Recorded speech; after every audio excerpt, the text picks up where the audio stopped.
Olá, tudo bem? Felipe Nascimento, mais uma vez aqui tentando passar um pouco da minha experiência para vocês, tentando dar uma luz, para situações do dia a dia que vocês possam precisar da fotografia. E hoje eu queria falar sobre uma etapa, do meu processo de trabalho.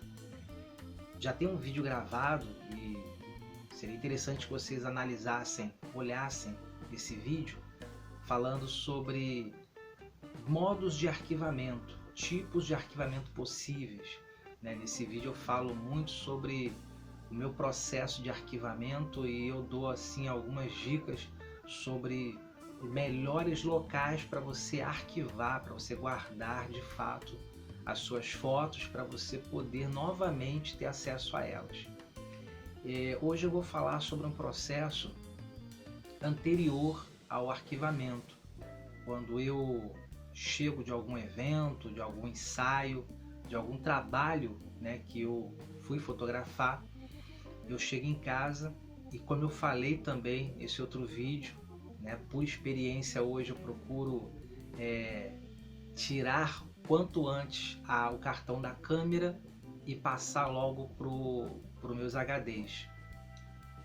Depois que eu faço isso, transfiro as fotos para os HDs, eu faço algo muito importante no meu processo de trabalho, que a gente chama de edição do material. E aí eu coloco uma ressalva, caso você já tenha caminhado próximo ao fotógrafo, visto ele trabalhar e de repente alguns utilizam essa palavra para outra etapa do trabalho. Edição das fotos não é necessariamente você fazer o ajuste, das cores, das luzes. Isso aí eu particularmente chamo de tratamento, tá? Edição do material é você fazer a escolha das fotos que você considera boas para mostrar para o cliente. Eu queria fazer um paralelo com vocês. Se vocês são curiosos, como eu, com relação à produção cinematográfica, você já deve ter pego alguns DVDs que tinha aquela parte de cenas excluídas. Já viu isso? Você já entrou lá para ver?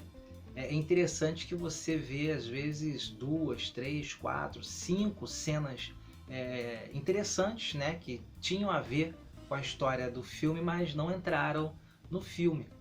Você já parou para pensar nisso? Por que o diretor se deu o trabalho de gravar, fazer todo o processo de gravação, que a gente sabe que é trabalhoso, você ajustar os atores, ajustar a luz, ter os profissionais ali para poder gravar aquilo tudo e no final não entrar. Bom, o processo de produção de um filme ele não é muito diferente do processo de construção de uma música, para um autor, para um compositor, ou o processo de escrever um livro, ou até mesmo para quem já precisou fazer o temido TCC, ou qualquer outro texto acadêmico, a gente tem lá também o processo de edição do texto. E o que seria isso? Seriam as versões que você vai, para quem já trabalha também com software, ou até com desenho de casas, desenho arquitetônico, seriam as versões da mesma obra até que você chegue no resultado final. Ou seja, por mais que você planeje fazer algo, no processo de feitura daquilo, você percebe que poderia melhorar num ponto, de repente você descobre que aquilo que você projetou para aquele determinado ponto, para aquela determinada área, não está legal, pode melhorar, Então, na fotografia, isso aí é até bem simples de explicar. Na fotografia de um evento, na fotografia de produtos, na fotografia de pessoas de modo geral, a gente está ali naquela sessão, você imagina, por exemplo, um ensaio que pode chegar a durar até 2 horas, você sai dali com 100, 200 fotos, por exemplo, e o contrato com o cliente foi de 30 fotos. Bom, eu não vou deixar o cliente tentar escolher entre 200 fotos, quando na verdade eu sei que algumas dessas fotos não ficaram boas. De repente o flash não acendeu, então a foto está inutilizada, né? A luz não está adequada. No caso de um evento, por exemplo, você está com um grupo ali, aquelas fotos protocolares, né? Aquelas fotos em grupo, que está lá a noiva, ou então a debutante, ou então os pais do bebê, né? E a família em volta, e de repente numa dessas fotos todo mundo piscou, ou de repente uma criança passou correndo na frente e ficou tapando as pessoas, né? Então assim, várias coisas acontecem para que essas fotos não saiam boas. Então quando a gente chega do trabalho, né, do evento, do serviço e vai descarregar as fotos, o próximo processo é a edição do material. E mesmo quando você edita o material, aí na entrega do trabalho você tem um outro processo de edição para os clientes que ainda gostam de ter o álbum fotográfico, né? Você tem um outro processo que é o processo de escolha, né, ou edição das fotos que vão para o álbum. Bom, quando eu comecei a fotografar, ainda se usava filme, né? Eu entrei bem na transição do analógico para o digital.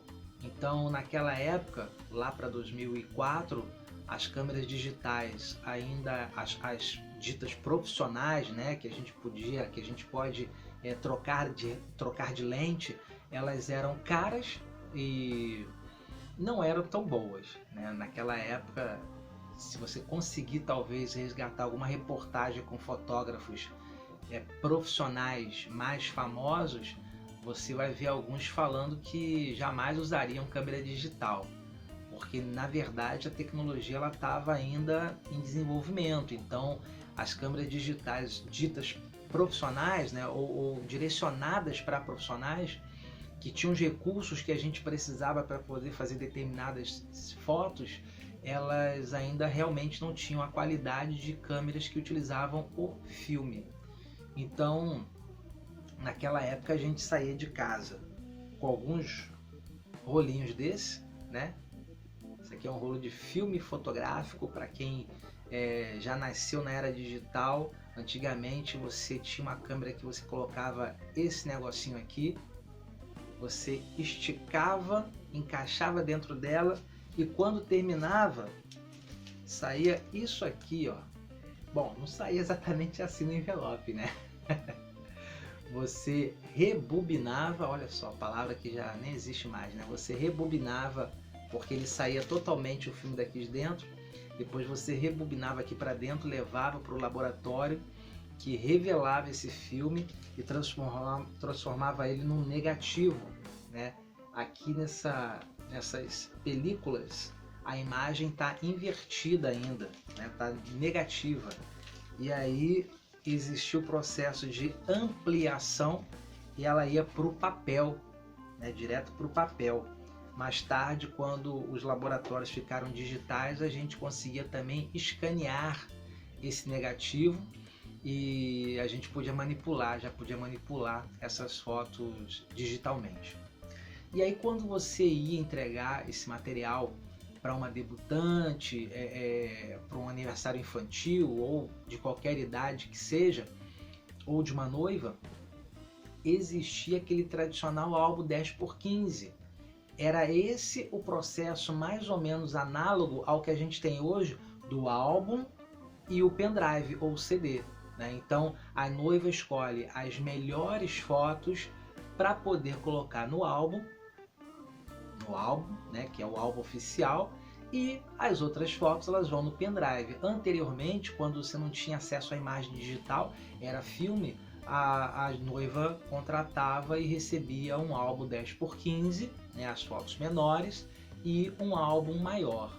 Eu queria mostrar para vocês um álbum 20x25, tá? Hoje existem álbuns em formatos diferentes, né? Hoje muitos fotógrafos seguem uma tendência de álbuns quadrados. Eu tenho feito alguns álbuns no formato quadrado, mas esse aqui era um álbum muito utilizado há 22 anos atrás.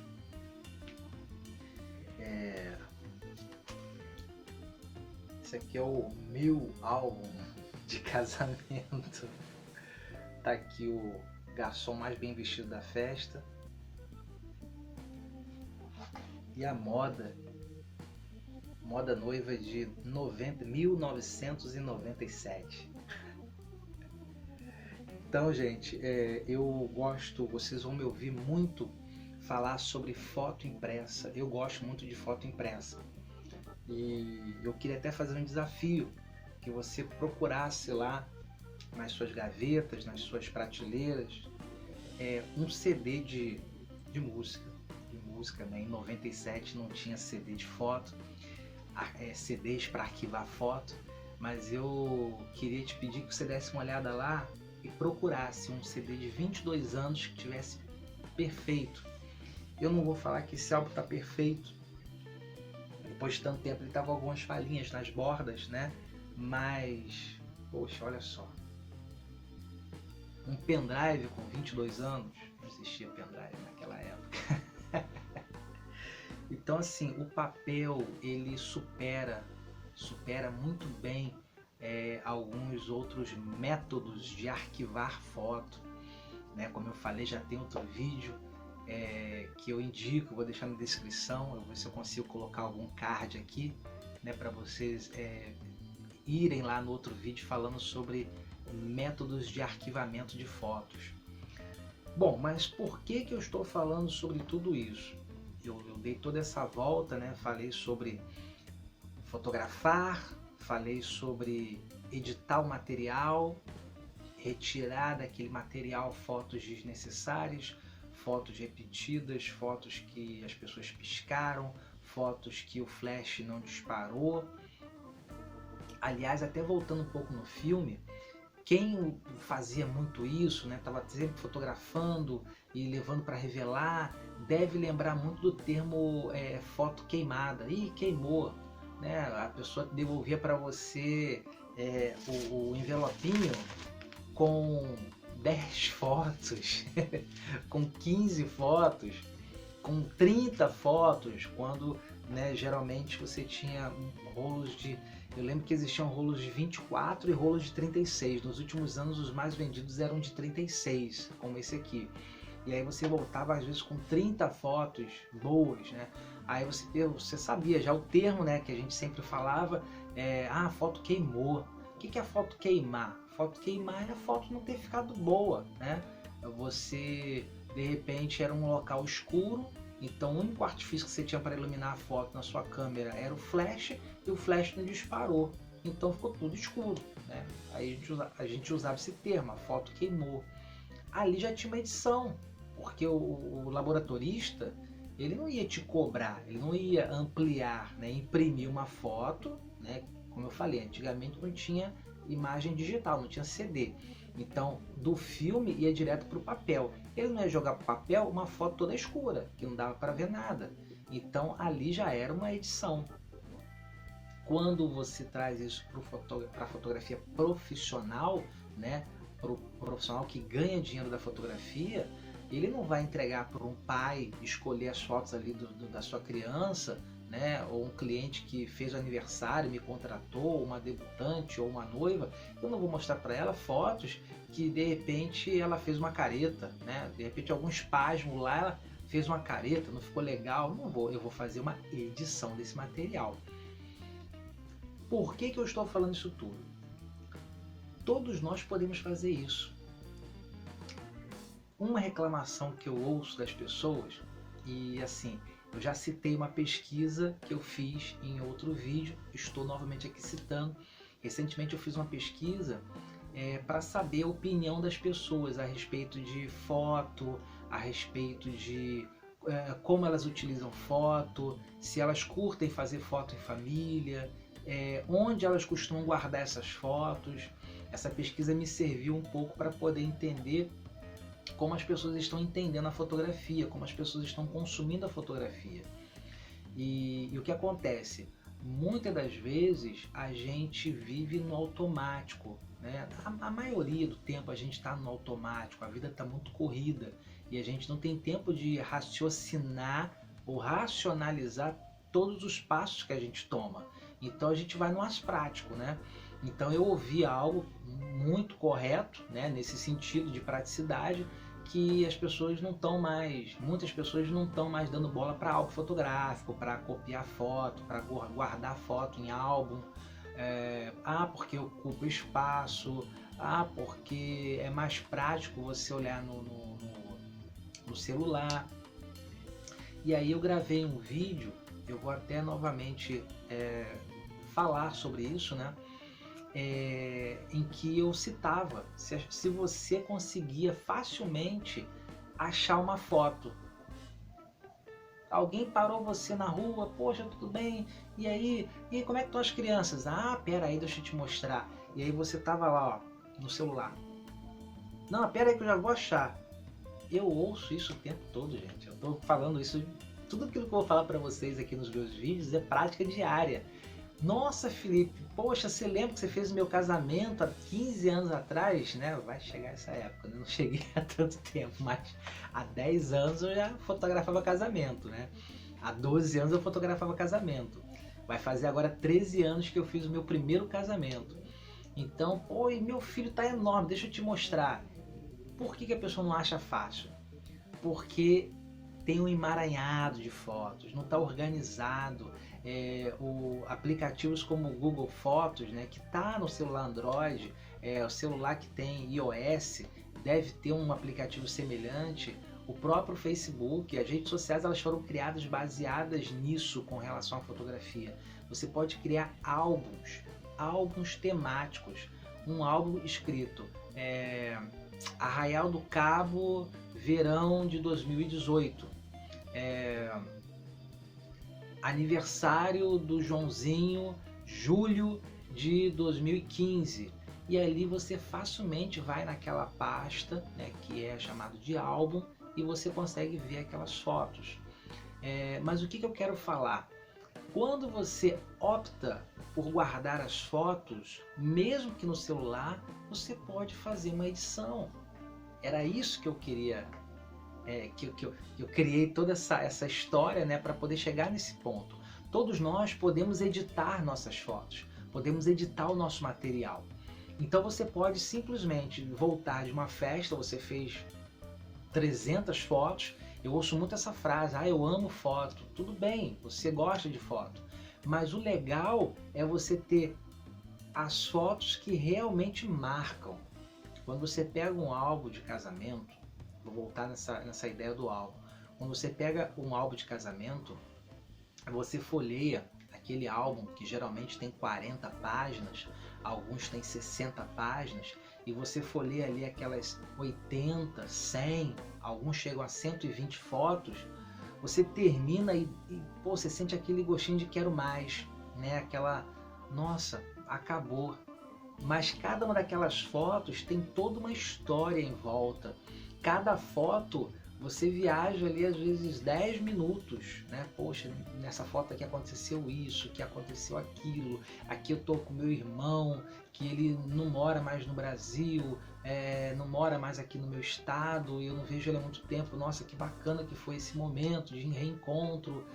Então, assim, isso é muito legal, isso é muito marcante.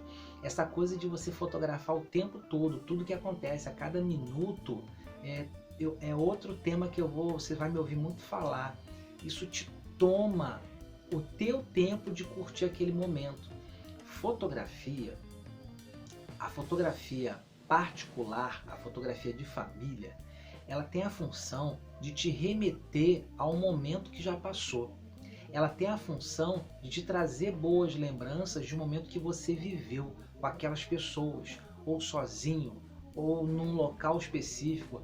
Agora, o que você não pode deixar é que o trabalho de manter essa memória te tire a condição de viver aquele momento.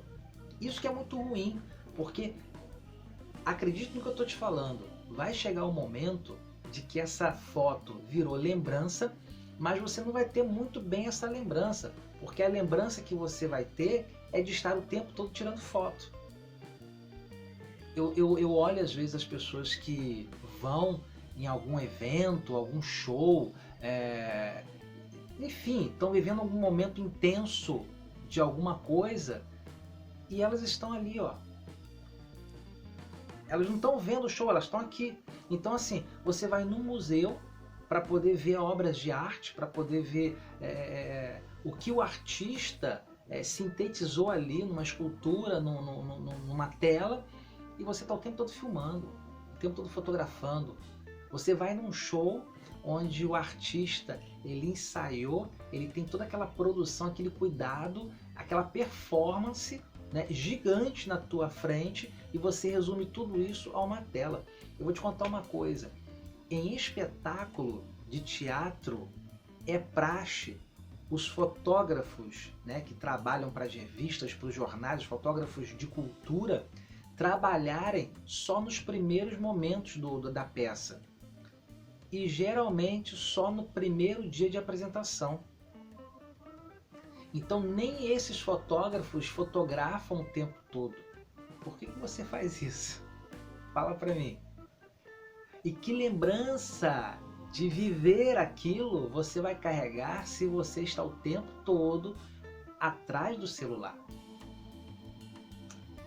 Tá entendendo? Eu não estou aqui para te convencer de nada. Eu estou aqui para poder pensar contigo em cima de uma situação. Muitas pessoas utilizam no marketing da venda do seu trabalho, né, e muitas vezes eu ouvi isso de clientes. Felipe, olha, eu gostei do teu trabalho, né, suas fotos são bonitas, várias pessoas falaram bem de você, mas me diz uma coisa, você fotografa sem limite? E eu te confesso que eu nunca entendi isso, fotografar sem limite. E aí o que acontece? Bom, sentando com as pessoas eu comecei a entender, é claro, o que elas queriam dizer com isso. E o que eu tenho a dizer sobre isso? Fotografia é contar história. Fotografia é contar história. Nós estamos ali, ou no meu caso, eu não sou pago para poder viver aquele momento. Tá? É diferente, eu estou o tempo todo realmente com a câmera na mão. Eu sou pago para poder registrar, contar aquela história. E como eu já falei anteriormente, a história ela precisa ter um espaço para as lembranças e para a imaginação. Não adianta eu trabalhar como se fosse um cinegrafista, disparando sem limite em cada movimento. A gente tenta trazer os melhores momentos daquela história, o ápice daquela história. Às vezes a gente faz até, vou colocar um exemplo, tá? 10 fotos de um momento que durou poucos segundos. Ainda assim, quando a gente chega em casa, a gente edita esse material porque tem fotos redundantes, fotos muito parecidas que não vão somar. Então você faz essa edição, você faz essa síntese para poder entregar um material de excelência, um material que conte a história com força, com poder. Até o pessoal do vídeo está seguindo essa tendência. Eu lembro lá atrás, quando eu comecei, eu sempre atendi muitos evangélicos e quando a gente trabalhava muito próximo, né, eu cheguei a vender foto e vídeo. Hoje eu estou especializado em fotografia, focado em fotografia. Mas naquela época era comum os clientes pedirem: Felipe, olha só, na cerimônia grava full time, tá? Filma tudo, não deixa nada, não pausa a câmera em momento nenhum. E a gente entregava às vezes 2 DVDs para poder conter todo o casamento. E aí eu te pergunto, meu amigo, você hoje teria condições de sentar, assistir 3 horas de casamento, assistir 4 horas de casamento, pegar aquele vídeo com as pessoas andando de um lado para o outro, se cumprimentando, bebendo? Bom, se esse vídeo fez sentido para você, a ideia que eu estou passando de edição de fotos, guardar, levar para frente as melhores fotos, e nesse sentido fazer um trabalho até anterior ao estar num evento, ao estar vivenciando algo, realmente separar o tempo de registrar e curtir mais o que está acontecendo ali, aquele momento em família, aquele show que eu estou assistindo. Se essas ideias, se esses conceitos fazem sentido para você, me dá um retorno. Esse canal ele só faz sentido se eu puder saber a opinião de vocês. Então, se você concorda, se você discorda, se você tem um pensamento que não é nem para um lado nem para um outro, né, por favor, né, coloque aqui nos comentários. Seria muito importante se você acompanhasse esses vídeos que eu tenho feito para me ajudar. Toda vez que a gente conversa com as pessoas, passa a nossa experiência e ouve. Aliás, muito daquilo que eu hoje ponho dos meus vídeos vem desse retorno, né? Vem do entregar o material para o cliente e o cliente passar para mim qual a importância que aquele material tem para ele, como é que tem sido a experiência dele vendo aquelas fotos, como é que o filho responde a ele quando vê aquelas fotos. Quantas vezes a gente entrega um material para uma noiva e algum parente muito importante naquele momento que a gente entrega já não está mais entre nós. Então tudo isso eu vou carregando comigo e é uma bagagem, né, que muito importante, aliás, que serve para me alimentar como profissional e me dar aprendizado, né? A gente cresce em cima das experiências. Poxa, se eu puder gravar um vídeo que você me retorne, que você me dê a sua opinião, ainda que discordando, só vai me fazer crescer. Então, mais uma vez eu te peço, acompanhe os próximos vídeos, se inscreva no canal, ative o sino para você estar sempre sabendo. Eu quero estar aqui com você toda quinta-feira com um novo vídeo, mas independente disso, pode ser que eu fale. Então ativa o sininho porque ele vai te avisar da próxima vez. E compartilhe esse vídeo com os amigos. Se fez sentido para você, se você acha que vai ajudar esse conceito para um outro amigo, poxa, por favor, compartilha com ele. Vou te agradecer imensamente se você fizer isso, tá ok? Bom, por hoje é só. Até o próximo vídeo. Obrigado.